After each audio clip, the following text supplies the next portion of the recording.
All right, ladies and gentlemen, let's talk about how the Founding Fathers created the Constitution. So we're going to be focusing on this idea of creating the Constitution. Okay? Let's take a look at some of the components that went into the decisions made on how our government was going to operate.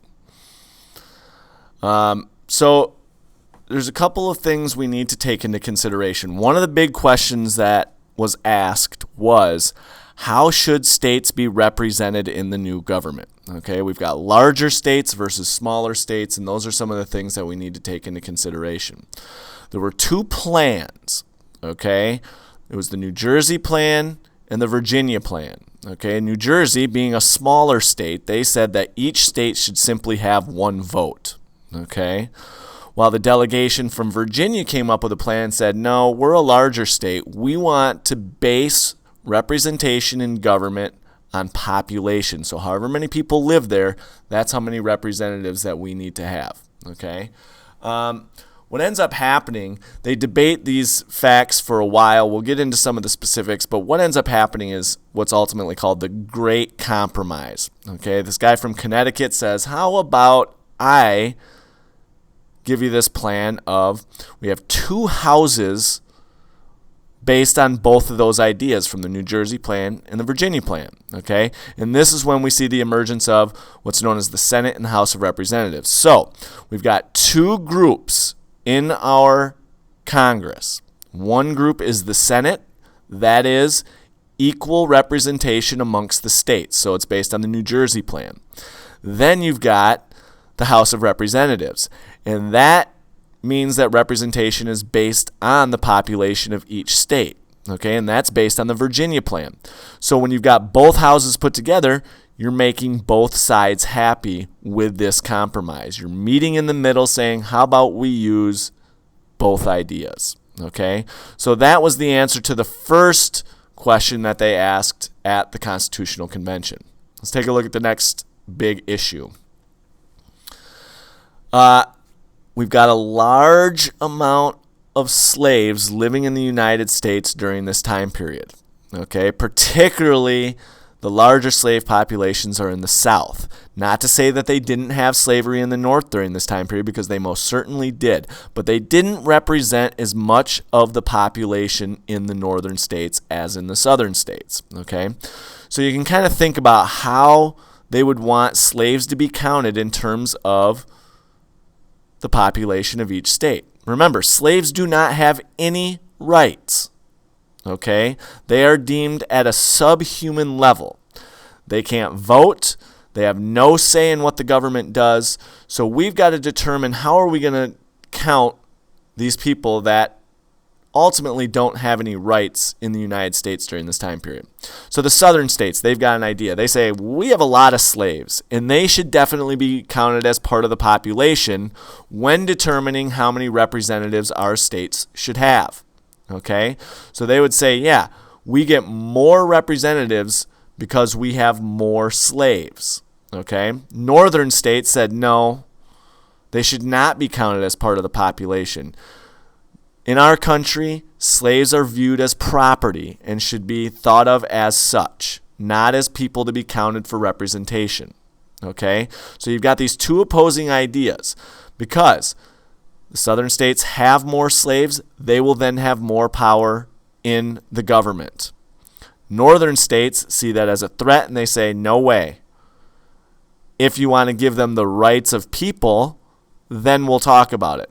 But since they are not treated as people in our country, we believe that they should not be counted as part of the population. So, of course, in the fashion that was the Constitutional Convention, they come up with a compromise to really make both sides, or try to make both sides as happy as they can be. They come up with what is known as the 3/5 compromise. Okay? So if you take a look at the visual, you'll see that slaves were counted as 3/5 of a person when determining population. Okay?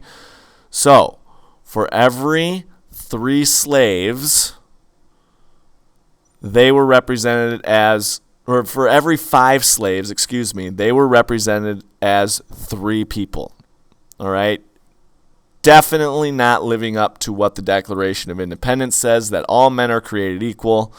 This shows that we didn't truly follow through with what it said in the Declaration of Independence. And I want you to think about that, because this has repercussions later on in U.S. history. This is the first time that they begin to look at the slave population and how many slaves are actually living in this country and how are they being represented. Okay, so something to continue to think about. So there we have the 3/5 compromise. Let's go on to the next issue. How should the chief executive, also known as the president, be elected? Okay, should the Congress choose who the president is? Okay, should the people choose? So those are the kinds of things that we have to consider when they made the decision on how the president was going to be elected.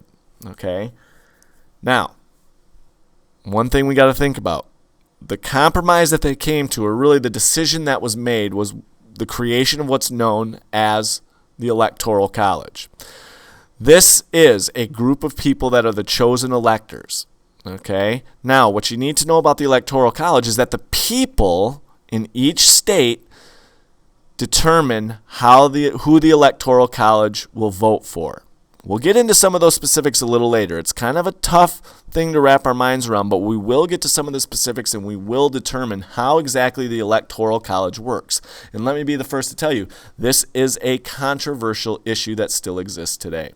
But nonetheless, some of the things we need to think about: how should the president be elected? Okay?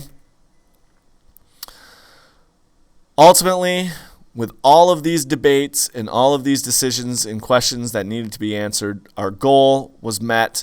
The U.S. Constitution was created, and that really what the Constitution is that this document outlines the way the United States government is designed. And that's what these guys were ultimately debating and discussing when they went to the Constitutional Convention.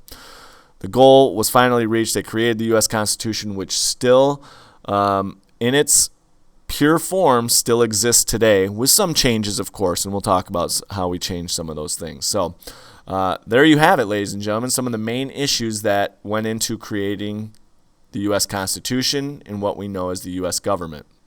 So those are the steps that were taken, some of the big decisions that were made, and some of the things that we should think about as we move forward with this particular subject.